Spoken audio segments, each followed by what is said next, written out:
Pues nada, vamos a dar inicio a esta conferencia dentro del programa de prevención del Alzheimer, el deterioro cognitivo. Vamos para allá, venga.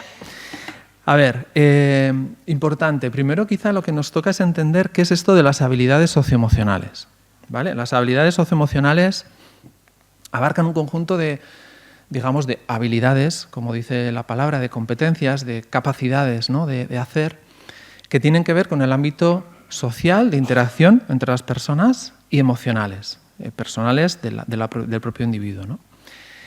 Nos podríamos pasar un cuatrimestre entero, un año o varios hablando de todas las habilidades socioemocionales o del marco. Entonces, claro, a mí me toca como tratar de simplificarlas, de tratar de explicaros a vosotros y vosotras qué tipo de habilidades socioemocionales vamos a examinar. Como veis ahí, abarcan desde cuestiones tan complejas como el autoconocimiento, la regulación emocional, la empatía, un montón de aspectos, ¿no?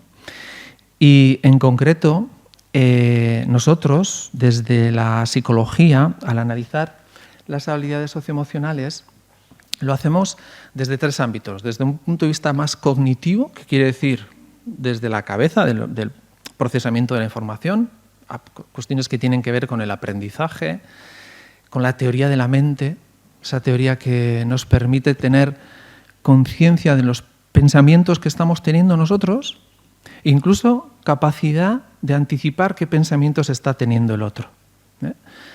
Eso sería habilidades socioemocionales desde el punto de vista de la psicología más cognitiva. Hay muchísimas más, pero he seleccionado las más relevantes. Desde la psicología de las emociones, del ámbito que nos ocupa en esta presentación, estaríamos hablando fundamentalmente de la empatía, es decir, la capacidad que tenemos de no solamente de anticipar o conocer los pensamientos del otro en su respuesta emocional, cuando está triste, cuando está alegre, cuando está enfadado, cuando se siente melancólico o melancólica, sino con la capacidad que tenemos de vibrar, ¿no?, emocionalmente con el otro. Esa es la empatía afectiva que decíamos alguna vez, ¿no? La diferencia entre sé lo que te pasa y siento lo que te pasa es fundamental.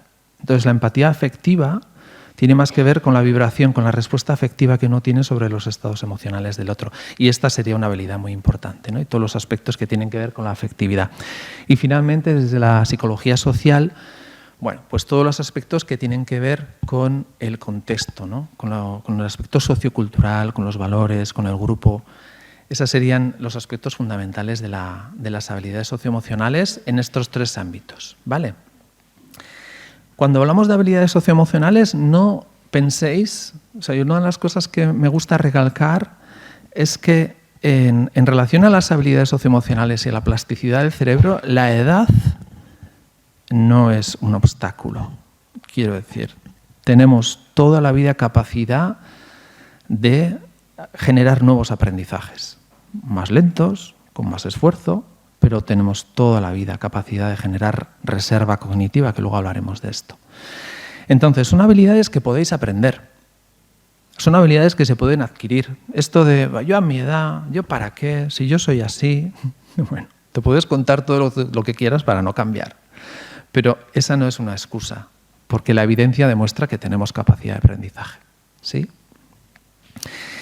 Entonces, si yo tuviera que bajar al terreno las habilidades socioemocionales, todo el rango de aspectos que tiene que ver con las habilidades socioemocionales, yo me quedo con un constructo que me gusta mucho y que ha generado muchísima investigación, sigue generando, ahora un poco menos, pero desde el año 2000 en adelante se publicaban al año en torno a unos 3.000, 3.500 artículos científicos en torno a esta idea, a este conglomerado de habilidades socioemocionales que entran dentro de la que ya habréis escuchado hablar, que es la inteligencia emocional, ¿sí? Entonces vamos a centrar las habilidades socioemocionales en un constructo concreto, ¿vale? Para bajarlo a tierra, para que cuando salgáis de aquí y os digan, ¿y esto de las habilidades socioemocionales qué es? Dice, bueno, pues muchas cosas, pero me quedo con la inteligencia emocional, ¿vale?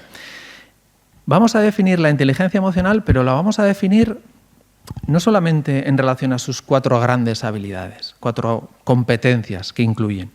La vamos a definir con un ejemplo práctico, además con un ejemplo que todos vosotros y nosotros, y yo mismo también, ya empezamos a visitar cada vez más, que es un ejemplo de médico de cabecera. ¿Sí?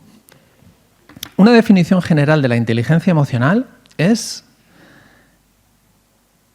que tú vas a hacer algo con lo que sientes. Es decir, la inteligencia emocional es aquello que tú gestionas o desarrollas con aquello que estás sintiendo. A ver, aquí ¿cuál es la idea? ¿Quiénes de nosotros no nos hemos sentido en alguna ocasión arrastrados por la emoción? ¿No?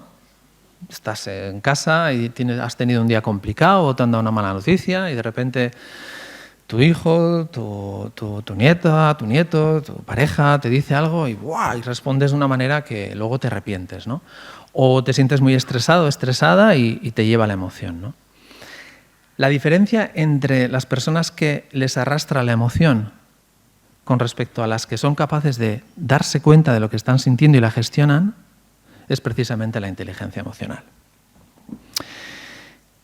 La inteligencia emocional no es evitar las emociones, no es reprimirlas, no es silenciarlas, no es dejarlas de lado, es prestarles atención a las emociones, en su justa medida, ¿eh? Ahora vamos a explicar esto, porque uno no puede estar todo el día ahí a ver qué siento, cómo estoy, tal, porque al final se convierte eso en un hábito que no te lleva a casi ningún lado.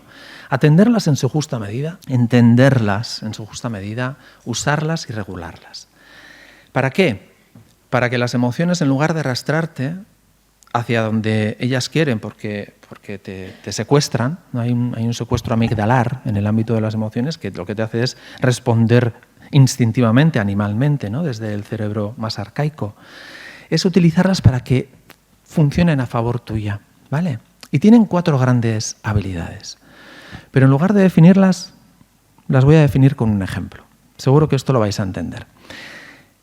La inteligencia emocional es si a lo físico, es decir, vosotros cuando sentís un dolor, sentís algo que está mal, normalmente vais al médico. Bueno, aguantamos, ya somos de aguantar, ya lo sé, pero cuando ya uno dice, no, porque ¿para qué voy a ir al médico si no me hace mucho caso? Pero no, bromas aparte. Si tienes un dolor, si te sientes mal, lo primero que haces habitualmente va a ser atenderlo, ¿no? Es decir, en el ejemplo que os pongo aquí, la primera habilidad de la inteligencia emocional es prestar atención. Prestar atención a lo que estoy sintiendo. Pero a nivel físico es como prestar atención a lo que el cuerpo me está diciendo. Vamos a ver, un ejemplo clásico. Imagínate, quizá algunos ya habéis pasado por aquí, si tú te das cuenta que llevas una semana que estás empezando a ver mal, si te das cuenta de que empiezas a preguntar a las personas que te repitan las cosas, ¿sí? Os suena, ¿no? Ya no ves tan bien, empiezas, ¿qué? ¿Que no te he escuchado bien? Tal. ¿Qué haces en ese momento? Pasas. Dices, va, ¿no? Hasta que ya no pueda leer el periódico. O hasta que... No. Lo que haces es, prestas atención a esto, ¿no? O sea, ¿la idea cuál es? La idea es poner foco en lo que te está ocurriendo. Si tú estás en casa y empiezas a oler a humo, tú no te quedas en tu habitación diciendo, bueno, a ver si llega el fuego. No.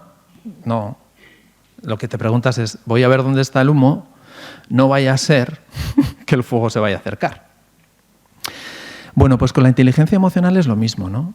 Cuando uno está sintiendo una emoción, normalmente no estamos educados ni hemos desarrollado esta habilidad de prestar atención a lo que está uno sintiendo. Normalmente tendemos a, bueno, pues oye, esto es lo que me pasa, estoy enfadado, pues será así, ya está. Es tan importante prestar atención a la emoción que estamos sintiendo porque si no la percibes, minimizas su efecto. O sea, no te estás dando cuenta que tienes estrés, que tienes ansiedad, llegas a casa, te hablan así un poquito y respondes de una manera furiosa, ¿no? Si tú no prestas atención a que empiezas a ver poco, a que no escuchas bien, pues eso va a ir a más. Como pasa con las caries o como pasa con el humo, porque si hay humo es que hay fuego en algún lado, esto es así, ¿no? Bueno, igual todavía no hay fuego, pero puede haberlo, ¿no? Entonces, la primera habilidad de la inteligencia emocional tiene que ver con prestar atención, al igual que prestamos atención a los síntomas físicos, prestar atención a las emociones que sentimos. Y vas a decir, ¿para qué? ¿Para qué tengo que prestar yo atención a las emociones que siento?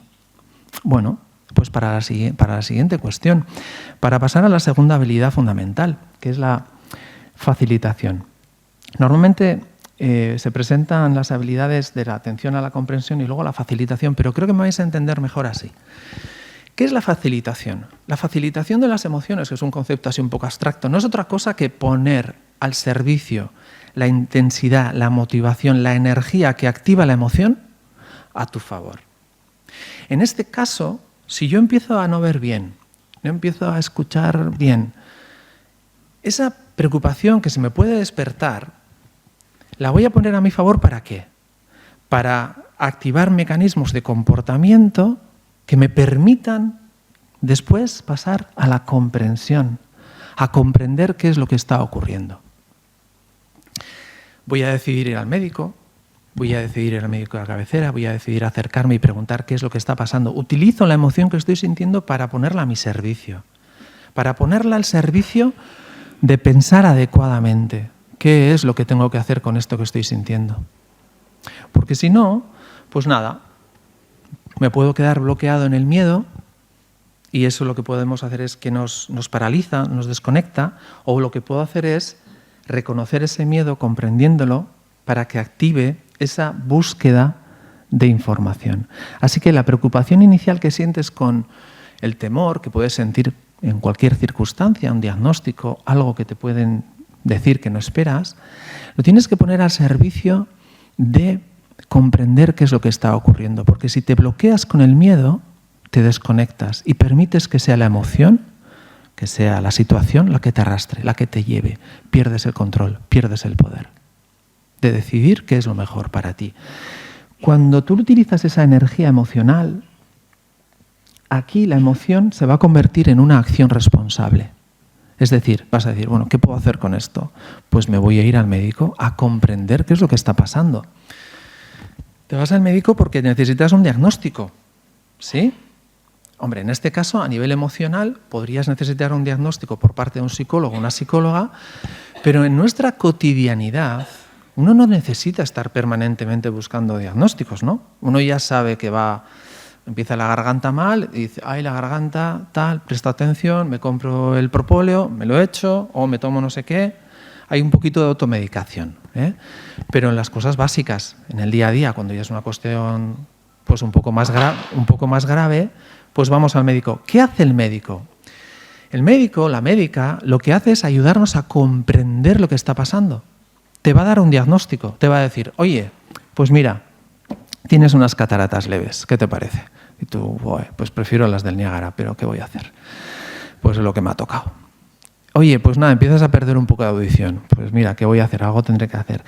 Esto lo que te hace, te permite comprender y te va a decir qué implica y qué no implica este diagnóstico. Con la emoción pasa igual. Si tú no comprendes el origen de tu emoción, no sabes si estás sintiendo rabia e ira porque tu mujer o tu marido o tu compañero o tu hijo te ha hablado mal, o es que en realidad estás teniendo un día pésimo y lo que estás haciendo es interpretar mal lo que se te está diciendo.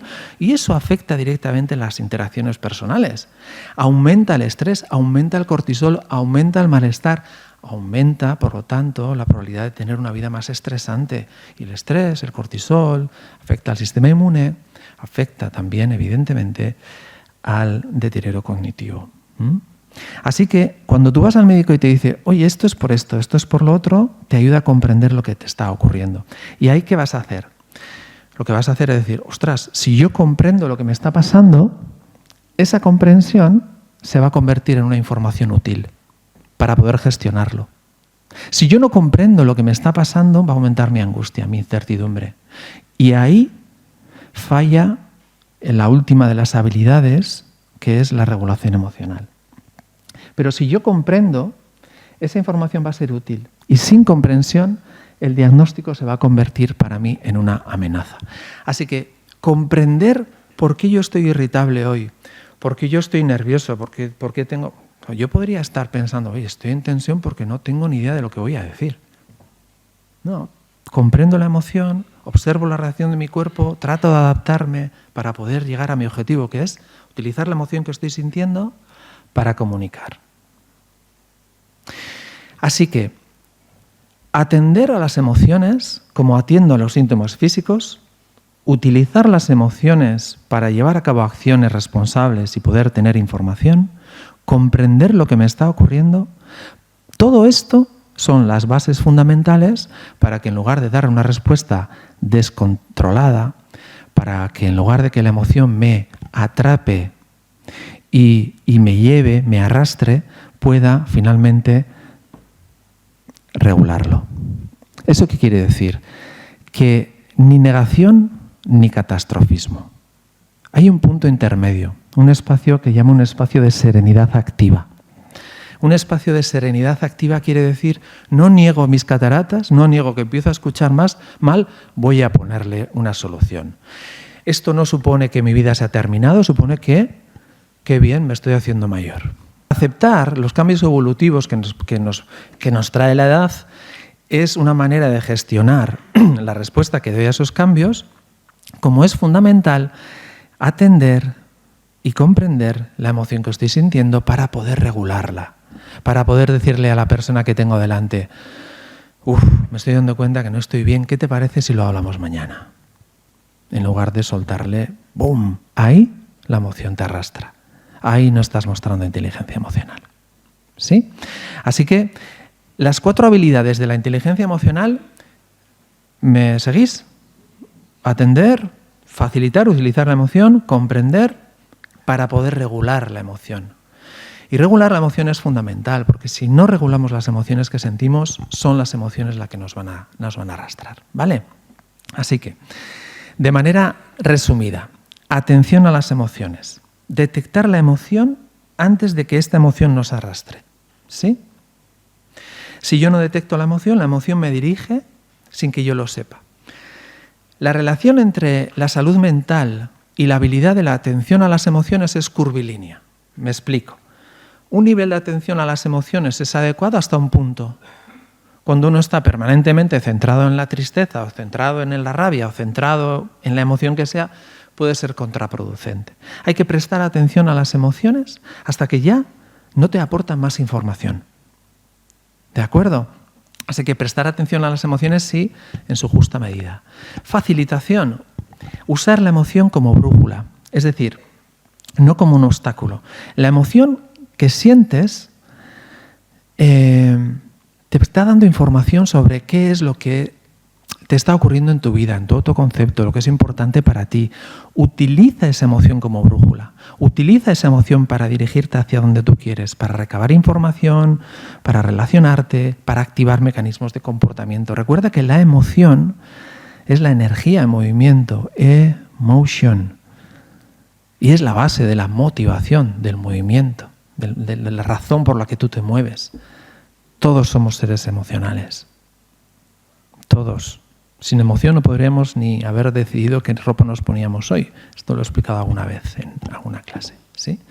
Así que las emociones bien usadas nos van a permitir afinar el pensamiento y van a reducir la distorsión. ¿Cómo podemos mejorar esa comprensión, esa finura del pensamiento? ¿Cómo podemos utilizar esa emoción a nuestro favor? Trabajando el autoconocimiento.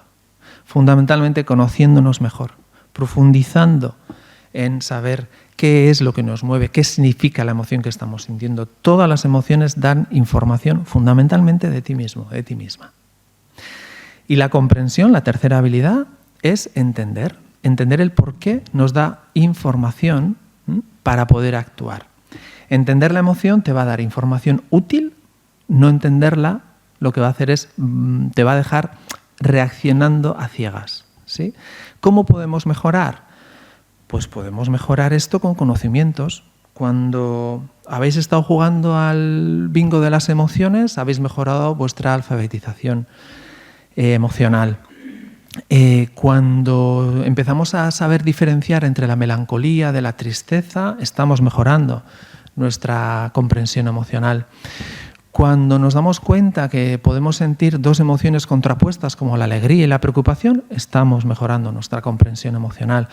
Cuando te das cuenta que detrás de una reacción de enfado hay tristeza, estamos mejorando nuestra comprensión emocional. Ahí estamos ayudando a entender por qué estamos reaccionando así. Y finalmente, la regulación de las emociones, la cuarta habilidad, que es elegir la respuesta adecuada para la situación que tengo delante y para el objetivo que yo tengo delante, ¿sí? Si yo estoy con muchísima tensión y tengo una conversación con mi hijo, mi objetivo es llevarme bien con él, tener una buena relación paterno-filial. Si yo soy consciente de que mi situación emocional va a hacer que yo responda de manera agresiva y negativa a sus planteamientos, no estoy regulando bien mis emociones. Tengo que tener bien claro qué es lo que pretendo, qué es lo que deseo en la relación con mi hijo o en la relación con los seres queridos, ¿sí? Así que recordar, regular las emociones no es reprimirlas, no es silenciarlas, es elegir cómo actuar y es elegir cómo actuar a pesar de lo que yo estoy sintiendo, ¿no? Puedo estar sintiendo una emoción muy intensa, pero tomo el control, tomo el poder, tomo la conciencia de que, a ver, esto me está ocurriendo por este motivo. La respuesta más adecuada es esta, aunque a veces nos cueste. Por cierto, esto no es una cuestión de que vamos a salir todos de aquí siendo unos expertos en inteligencia emocional. Esto es cuestión como que si a alguno de vosotros le apetece aprender pues un idioma nuevo, pues tendrá que ir haciéndolo poco a poco. Esto es un entrenamiento, como quien aprende un nuevo idioma, un instrumento musical o una nueva habilidad, ¿sí? No nos vamos a poner a escalar un monte sin cuerdas, pero la adquisición de habilidades de inteligencia emocional son asequibles, alcanzables para todos los que estamos en esta sala, ¿vale? Para ello hay muchas técnicas. Hay técnicas de respiración, hay técnicas de mindfulness, hay técnicas a tutiplén para mejorar nuestra capacidad de regulación emocional. Así que nada, resumiendo, la idea clave. No tener inteligencia emocional no significa no sentir. Afortunadamente, todos sentimos. Como dice la frase, no puedes evitar que los pájaros de la tristeza, ¿no?, vuelen a tu alrededor, si puedes intentar evitar que aniden en tu cabeza. Esa es la responsabilidad y la habilidad de la inteligencia emocional. Significa, por lo tanto, tener inteligencia emocional significa evitar que sean las emociones las que te guíen sin darte cuenta. Si no la tienes, te van a arrastrar y vas a pasarte pues mucho tiempo diciéndote, ay, esto no lo puedo evitar, yo soy así, esto me arrepiento, me siento culpable, esto me gustaría cambiarlo. No me atrevo a decir esto, no me atrevo a gestionar porque no sé muy bien qué es lo que estoy sintiendo, ¿no? En realidad, profundizar en la inteligencia emocional es profundizar, fijaros en lo que voy a decir, en tu propio empoderamiento. Porque muchas veces no te atreves, no sabes qué decir, cómo decir, porque no sabes cómo gestionar lo que eso te está haciendo sentir. Porque no sabes lo que te va a traer. Te genera tanta ansiedad, tanta angustia, no sabes que no lo haces. Te falta inteligencia emocional. Te faltan habilidades emocionales. Cultivar la inteligencia emocional empieza por prestar atención a nuestras emociones, no negarlas, como no niego el humo, ni niego los síntomas físicos. Comienza por comprender de dónde viene esa emoción, de utilizarla a mi favor y desarrollar estrategias de regulación de esa emoción en mi comportamiento que me ayude a relacionarme de manera que yo deseo con las personas que son importantes para mí y en la sociedad, en los grupos. Así que cultivar esta inteligencia emocional es bastante más sencillo de lo que creemos y es mucho más poderoso. Nos va a ayudar a darnos cuenta, a entender, a usar, a regular lo que sentimos y eso nos va a permitir vivir mejor. Vamos con la segunda parte, que es el tema de la prevención del deterioro cognitivo. Bien, si hay un elemento clave que yo creo que os habrán hablado muchas veces en muchos lugares dentro del ámbito de la prevención del deterioro cognitivo, el concepto clave es la reserva cognitiva. La habéis oído hablar de ella, ¿no? Bien, dejarme que la defina en primer lugar. Dejarme que la coloque en su sitio para entender qué es reserva cognitiva y qué no es. Bien, la reserva cognitiva, desde un punto de vista fisiológico, neuropsicológico, es la capacidad que tiene vuestro cerebro, nuestro cerebro, para adaptarse, compensar, ojo, adaptarse, compensar y seguir funcionando bien a pesar del daño, que tengamos algún daño, o del envejecimiento. La reserva cognitiva no es tener más memoria. La reserva cognitiva no es tener más lenguaje, aunque adquirir más habilidades de memoria y más lenguaje puede ayudar a la reserva cognitiva. La reserva cognitiva es tener más vías para poder utilizar el cerebro allá donde me hace falta. ¿Sí? En pocas palabras, la reserva cognitiva te va a permitir tener cierta prevención y protección ante los posibles daños que se puedan dar en el cerebro y ante el envejecimiento. ¿De acuerdo? La reserva cognitiva significa tener más rutas neuronales para llegar a un objetivo. ¿Sí? Imagínate que ahora quieres recordar una de las charlas que te dio Naya en su día sobre los tipos de comunicación. Y empiezas a pensar, digo, oye, ¿cómo era la comunicación? Esta, la pasiva, la agresiva, ¿cómo era la otra? Y empiezas a darle vueltas, ¿no? Y no te viene. Ahí estamos utilizando la memoria, a largo plazo en este caso, para llegar a un concepto, para llegar a una idea. ¿Me seguís, no? Carretera de, quiero llegar allí. Si yo tengo solo una vía de acceso a esa información y por cualquier circunstancia esa vía está dañada por el envejecimiento, porque hay un daño mínimo, puede que no llegue. Trabajar la reserva cognitiva va a permitirte al cerebro hacer una especie de giro, ¿no? Buscar otros caminos para llegar a esa comunicación. Y dices, ahora me viene, asertiva. Vale, ahora me he acordado. Si trabajas la reserva cognitiva, vas a permitir que tu cerebro llegue allá donde necesita llegar, sea por la memoria episódica, sea por el lenguaje, sea por otro tipo de funciones como la planificación, la organización de información, por diferentes vías. ¿Vale? Y sí, todavía y hasta que nos muramos podemos trabajar la reserva cognitiva. Está demostrado que la plasticidad de nuestro cerebro es infinita, quiero decir, hasta que deja de funcionar. Es decir, la edad no es un elemento de impedimento para trabajar la reserva cognitiva. ¿Vale? La reserva cognitiva no va a evitar el daño, ¿eh? La reserva cognitiva lo que te va a hacer es decir, si yo tengo este camino y está dañado, voy a buscar otros diferentes. ¿Sí?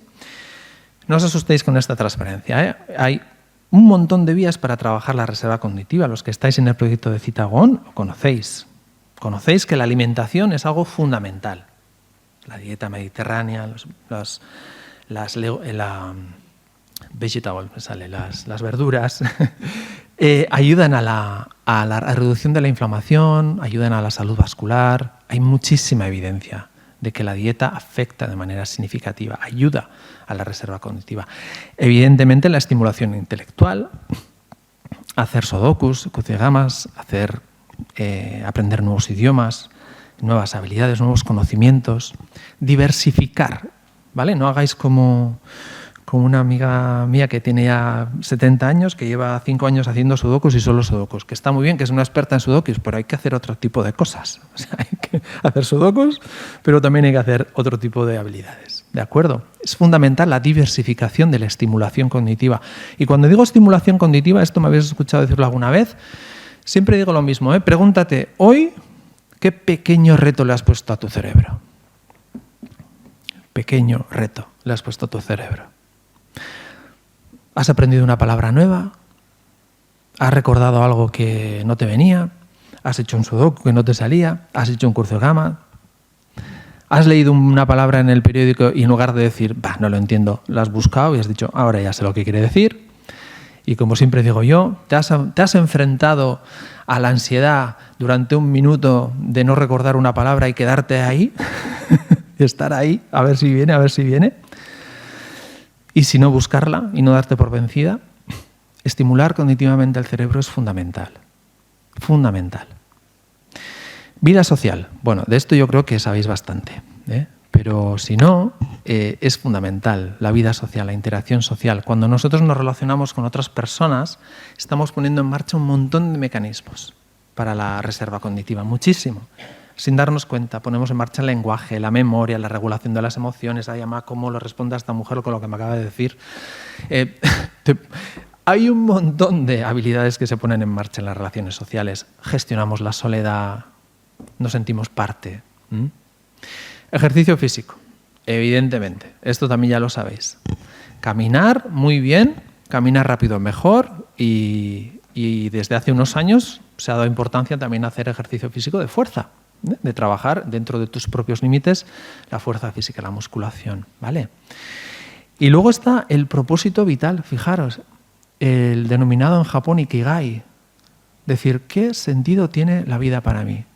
¿Cuál es el sentido de la vida para mí? ¿Qué significado tiene para mí la vida? Hay investigaciones que os voy a mostrar que han demostrado que aquellas personas que tienen un sentido vital fundamental, importante, reducen en un porcentaje elevado el riesgo de sufrir un deterioro cognitivo.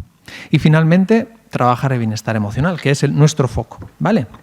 Trabajar la inteligencia emocional ayuda a mejorar nuestra reserva cognitiva. Ayuda porque te va a ayudar a regular el enfado, sobre todo en una discusión, te va a ayudar a gestionar tus emociones, a conocer de dónde provienen, y eso va a ayudar de una manera muy importante a gestionar la depresión, el estrés, la ansiedad, la soledad, factores fundamentales que han demostrado un impacto muy negativo en el proceso de deterioro cognitivo. ¿Vale? Uno de los experimentos, investigaciones más conocidas, o vamos, pioneras en esto de la reserva cognitiva fue el denominado NANS Study. Quizás os han hablado de él, dejadme que lo repase brevemente.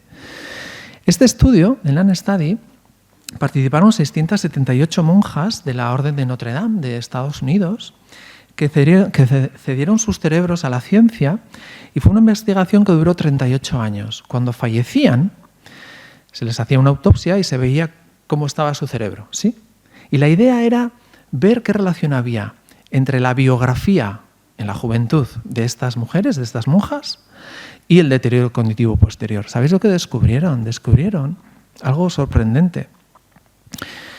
Que dos cerebros afectados de la misma manera, con la misma intensidad por un beta-amiloide, que es la atrofia que viene en la enfermedad del Alzheimer, en una de ellas no había sintomatología, es decir, era funcional, tenía memoria, tenía capacidad de funcionar y no se le veían síntomas muy evidentes de la enfermedad.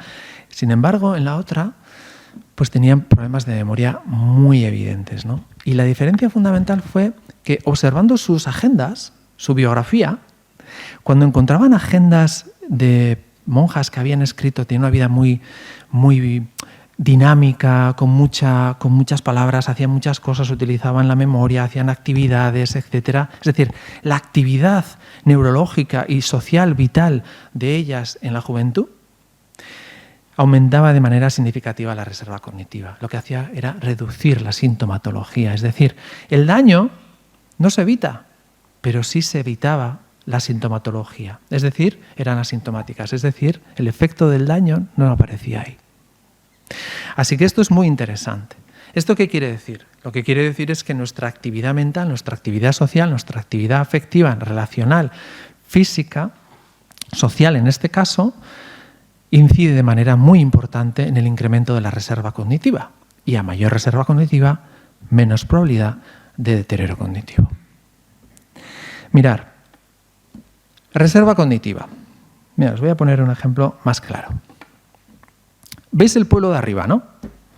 Imaginaros que esto es un concepto o un momento episódico de nuestra vida que queremos recordar, o una persona que queremos reconocer, yéndonos un poco ya al extremo, ¿no? Tenemos una única vía. Parece un desprendimiento, pero es una barricada. El pueblo solo tiene una manera de acceso. Tu cerebro, si solo tiene una vía de acceso, es decir, tienes baja reserva cognitiva para llegar a esa información, si hay un daño cerebral en esa carretera, no llegas. En coche, por lo menos, hay que bajarse e ir andando. Un cerebro con una alta reserva cognitiva, ¿qué muestra? ¿Veis abajo las carreteras? Hay diferentes vías para llegar al pueblo. el daño es el mismo. Sí, ¿no? Es el mismo. Entonces llega a tu cerebro, quiere utilizar esa vía neuronal y dice, por aquí no. Aquí tienes un daño. Oye, pues aquí estas neuronas han dicho que ya se han cansado. Coge el cerebro y dice, como yo estaba haciendo ejercicio físico, me he alimentado bien, me he relacionado, he leído, he dicho crucigramas, he hecho un montón de cosas a lo largo de mi vida, ¿sabes qué te digo? Pues nada, que voy por aquí. Y llegas. Llegar es recordar. Llegar es tener una capacidad cognitiva en funcionamiento. La planificación, la memoria en concreto, el lenguaje, el pensamiento. Esta es la gran diferencia entre tener una alta reserva cognitiva y una baja reserva cognitiva. ¿Sí? Y ahora ya sabéis cómo mejorar la reserva cognitiva, o sea que ya no hay excusas. Bien. Una manera interesante de mejorar la reserva cognitiva. Cuando salgáis de aquí, por favor, todos a comer pinchos, en grupo. O a comer. Y si alguien no tiene con quién, yo le invito. ¿Hay dinero en el grupo para esto? No.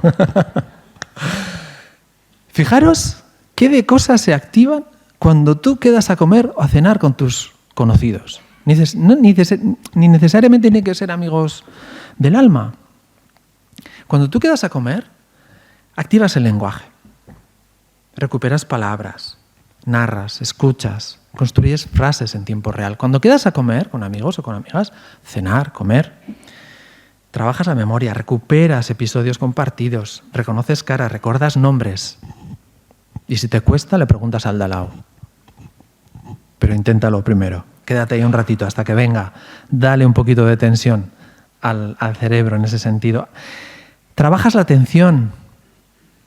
¿Sí? Sigues una conversación, cambias de interlocutor, filtras distracciones. ¿Habías pedido paella o un momento?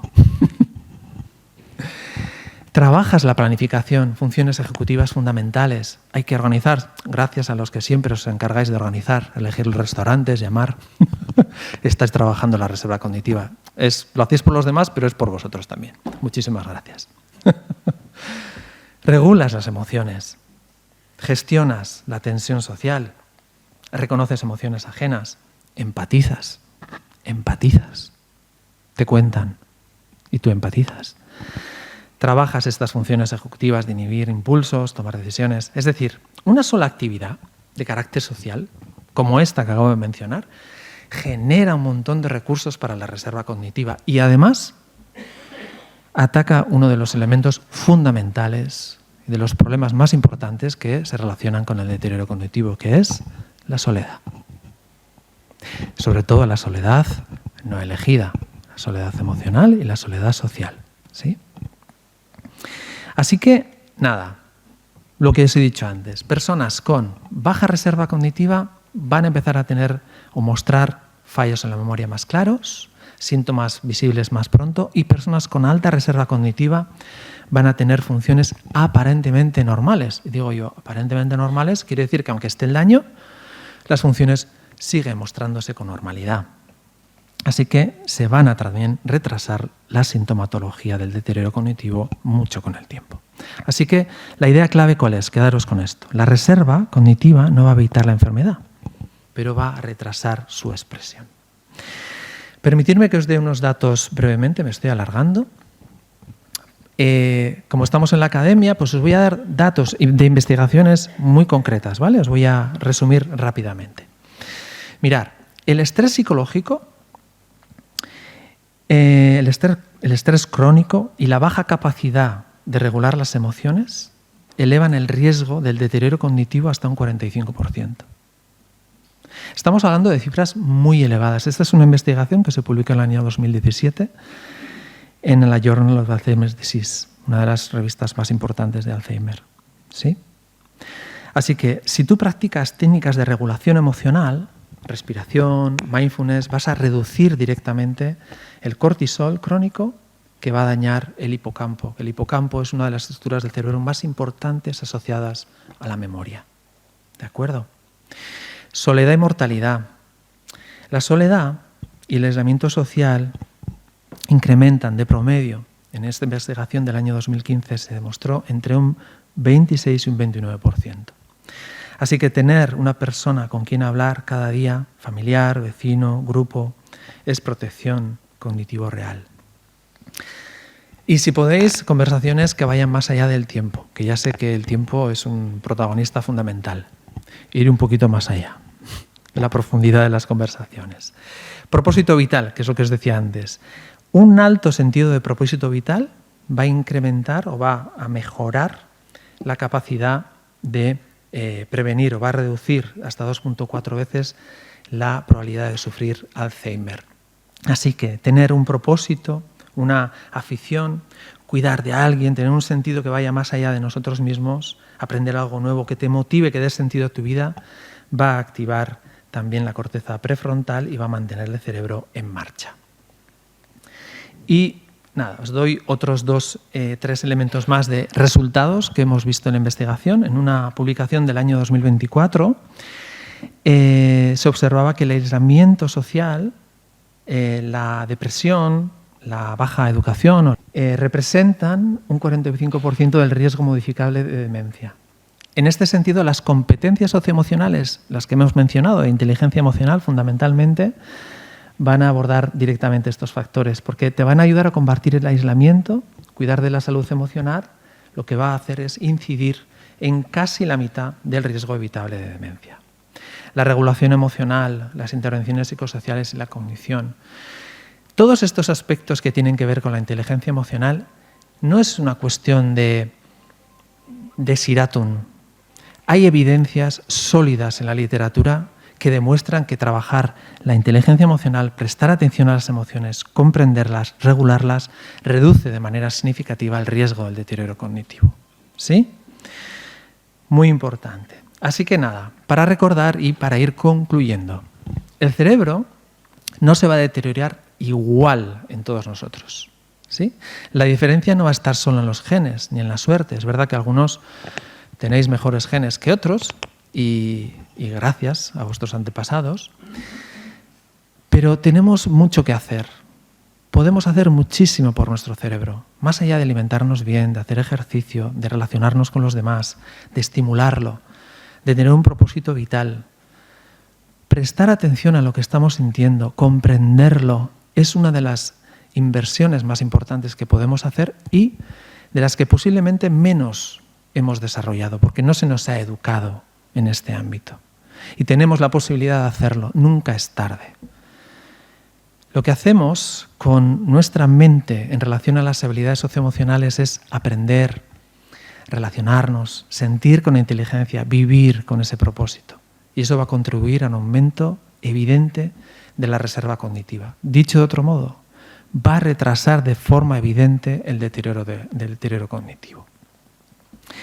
Así que nada, el vínculo que lo une todo, en el ejemplo del médico, es el siguiente. Yo empiezo a ver peor, empiezo a no escuchar bien, ¿sí? ¿Qué haces si prestas atención a tu emoción? Vas a trabajar una habilidad cognitiva que es la atención sostenida, tener capacidad de sostener la atención en la emoción y no evitarla inmediatamente por angustia. Vas a trabajar la metacognición, que es la conciencia de lo que estás sintiendo, de lo que estás pensando, la teoría de la mente. Vas a trabajar la monitorización interoceptiva. Ya empezamos los psicólogos. ¿Qué es esto?